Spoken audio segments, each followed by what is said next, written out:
चाहिए भी। मैं आज इस व्यासपीठ की तरफ से निवेदन करूंगा, जिसके माता पिता हैं तो सुबह उठ करके उसको प्रणाम करना चाहिए। जिसके हैं सुबह उठ करके सबसे पहले माता पिता को प्रणाम करो, सबसे पहला काम। चाहे बहू हो तो सास ससुर को प्रणाम करो, ये नहीं कि कहे महाराज जी ने तो माता पिता को कहा, ये पति करे उनके माता पिता, हमारे थोड़ी, ऐसा नहीं। बहू है तो सास ससुर को प्रणाम करो। प्रणाम करने से चार चीजें मिलती, आयुर्विद्या यशो बलम, चार चीजें प्राप्त होती। प्रणाम करने में क्या हानि है? अब तो माताएं प्रणाम करना भी नहीं सिखाती, बच्चों को भी नहीं सिखाती। मैं तो इस बात को विशेष कहता हूं, माताओं सिखाना चाहिए। अब माताओं को भी होड़ लगी है, बच्चों को कहती बेटा टाटा कर ले, टाटा टाटा कर ले, टाटा।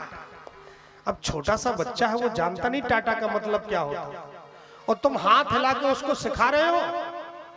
तुम आए घर में आए उसके मौसा जी, अब मौसा जी जाने लगे, बच्चा छोटा सा है, उसका हाथ पकड़ के हिला के बेटा टाटा कर ले, टाटा टाटा टाटा कर ले। अब हाथ हिला के कह रहे हो बेटा से, बेटा मौसा जी को कह दे दोबारा घर में मत आना। हाथ हिलाने का क्या मतलब होता? दोबारा मत आना घर में, है नहीं? हाथ हिलाने का मतलब यही होता कि दोबारा घर में मत आना। हमारी ये भारतीय संस्कृति नहीं है। हम अपनी भारतीय संस्कृति पर गर्व करें, भले हम इंग्लिश मीडियम में पढ़े, कॉन्वेंट में पढ़े, विदेश में पैसा कमाएं, पर गर्व भारतीय संस्कृति में करें कि हम उस भारत भूमि में जन्मे हैं जहां राम जी भी मनुष्य रूप धारण करके और प्रातः काल उठ के रघुनाथा माता पिता गुरु ना भाई।